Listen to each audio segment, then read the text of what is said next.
our first question comes from member Melissa, who wants to get better not only at her kipping pull-ups, but how to transition her kipping pull-ups into a muscle up.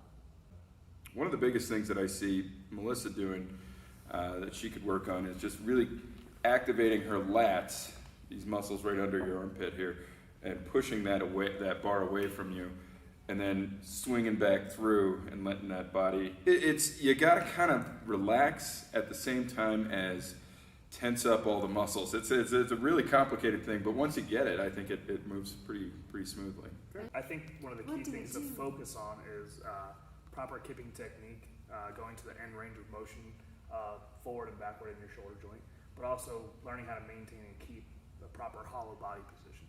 I mean, I think that's probably first is key to getting good kipping technique before even trying to progress on. We work a ton on core strength and stability. We do a lot of groundwork, which sounds weird because, the kipping pull-up happens on the bars, but we do a lot of hollow rock and Superman holds, because essentially that's what your kip is. Like,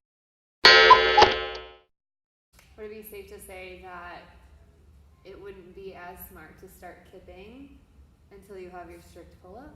No, I agree. For the kipping technique is secondary to performing the movement strict. So we need to make sure that the shoulders are strong enough and all that jazz, so that they can effectively get this swinging motion in. I'd say at least 5 strict pull-ups in a row without dropping off the bar. That's what I always like to say, is 5 strict pull-ups. All right, so our next question comes from Laura Bink. And every month we put on a seminar, a skills seminar, whether that's snatch, we've done pull-ups, and then we've also done double unders. More than coffee. And Laura wants to know what our next clinic is.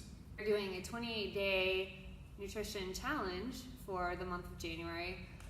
We're going to kick off the nutrition challenge with a nutrition clinic on January 4th. We're going to talk about what you're eating. We're going to talk about how to eat better. We're going to talk about meal prepping techniques. We don't have to deprive ourselves, or we don't have to feel deprived. We have a lot of really easy ways to kind of tweak those home cooked meals to make them a little more healthy. I don't want to take away from grandma's special recipe or anything, but little things like changing the milk that we're using or changing the flour that we're using. People are making resolutions. I feel like leading up to this moment, it's so stressful. Oh my gosh, I can't enjoy the food over the holidays, and I got to get in the gym every day just so I can have that one meal. And I think it should be more about smaller goals throughout the year, so that way when the holidays come around, you enjoy your family. Yeah. Well, it's not about the food, and it's not about the fitness. It's just about family, because you've been doing the work throughout the year, and not just the month of trying to I got to get all my stuff in line now. And I completely agree with that. I think people need to realize that one meal isn't going to kill you, right? And one workout's not going to change everything. Right. It's all incremental. It's all progress. It takes time.